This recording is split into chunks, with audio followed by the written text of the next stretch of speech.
What? Good morning mga pilo na ako mga yano mag-uuma. Mo ni update nato sa kuano sa katong gitanom nato na kalabasa. Ang variety ini is Suprema Gold. So nag sowing ta ini katong November 8. After 5 days nag-emerge na siya, no. So kining Suprema Gold is resistance ni siya sa SLCPV. Pasabot ana siya is squash leaf curl Philippine virus. Isa sa atong mga problema sa atong mga farmer, no, kanang labi na sa kanang mga early stage nga magkulot ang dahon sa atong kalabasa. So in this one gi-upgrade ni East West ang ilahang Suprema from Suprema F1 to Suprema Gold F1. So kini siya resistance na ni siya sa SLCPV. So dili nta kay mag-uol, no, nga magkulot ang atong kalabasa.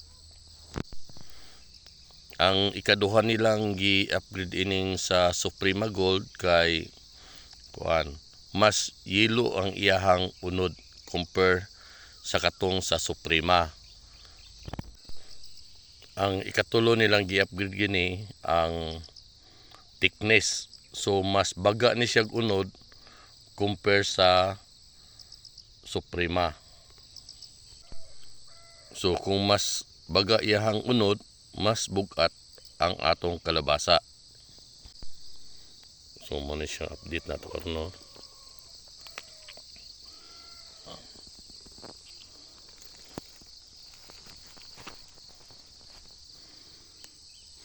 Padulong na siya dito.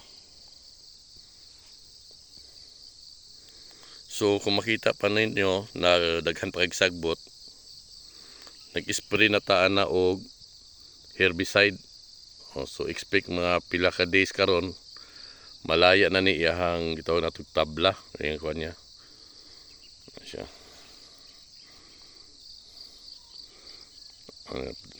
So the next natong update in natong kalabasa after 15 days kay mag-apply ta og fertilizer. So siya.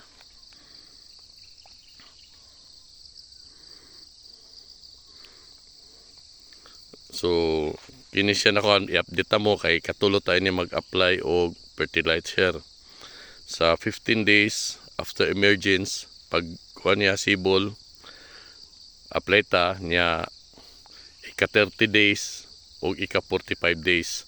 Kung tanaw na to kung okay gyapon niyang okay na iyahang dahon, lapad nga green, so mag-stop na ta dito. Pero kung kuan di pa kaayo, di pa ta ma-satisfy, so mag-apply ta sa ika 60 days. So update lang ta mga kayanong mag-uuma, no. Okay. Then mag-apply po tayo ni og kanang pag mubulak na siya, mag-apply na tayo ni og calcium para dili mga hulog iyahang bunga. Calcium boron. So ang isa kalata ini nasa sulod na 850 seeds. So mag-apply gyapon tayo ni kuno kana insecticide, fungicide ug foliar. So i-update ta lang namo kung unsa ang atong mga gamito na mga insecticide, fungicide and foliar. Mga kaya nang mag-uuma diri lang sa tataman, i-update ta mo pohon. Daghang salamat.